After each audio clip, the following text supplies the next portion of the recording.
प्रशांत किशोर के तमिलनाडु में बिहारी सब पर हिंसा के बाबत एक बयान आयल है। वो कहलन है जे आज़ादी के समय बिहार और तमिलनाडु विकास का मामला में बराबर छल।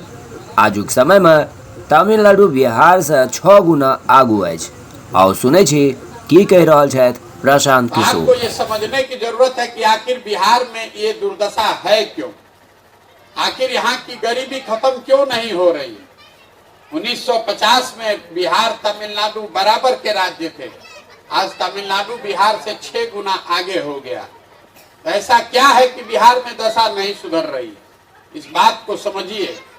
जब तक रोग के कारण का आपको समझ नहीं होगा तब तक रोग का इलाज नहीं हो सकता।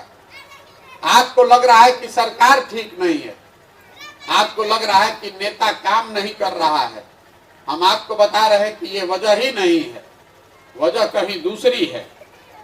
देखिए, दुनिया में गरीबी से निकलने के विद्वानों ने 3 ही रास्ते बताए हैं। पहला रास्ता है पढ़ाई।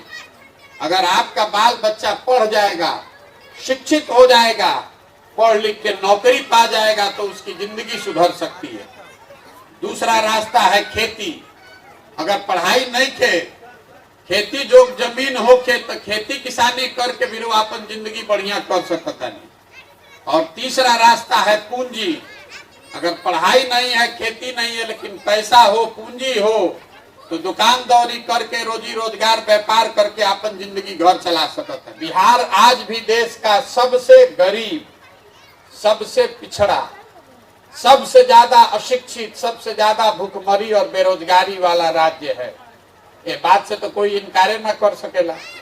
तो नेतागिरी में का पड़े के बाकी के काम कैलस के ना कैलस, भाई जे काम कैलस चाहे ना कैलस सबके प्रणाम कर रहा बनी जाए। लेकिन अगर आप बिहार के नागरिक हैं तो आपको इतना समझ होना चाहिए कि अगर 50 वर्ष में जिस रास्ते से आपका जिंदगी आपका भला नहीं हुआ तो अगला 50 वर्ष में भी उस रास्ते पर आपका भला नहीं होने वाला है।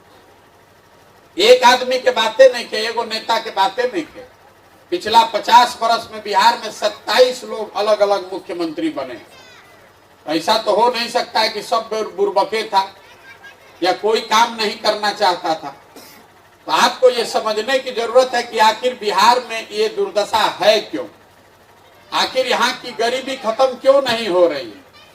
1950 में बिहार तमिलनाडु बराबर के राज्य थे।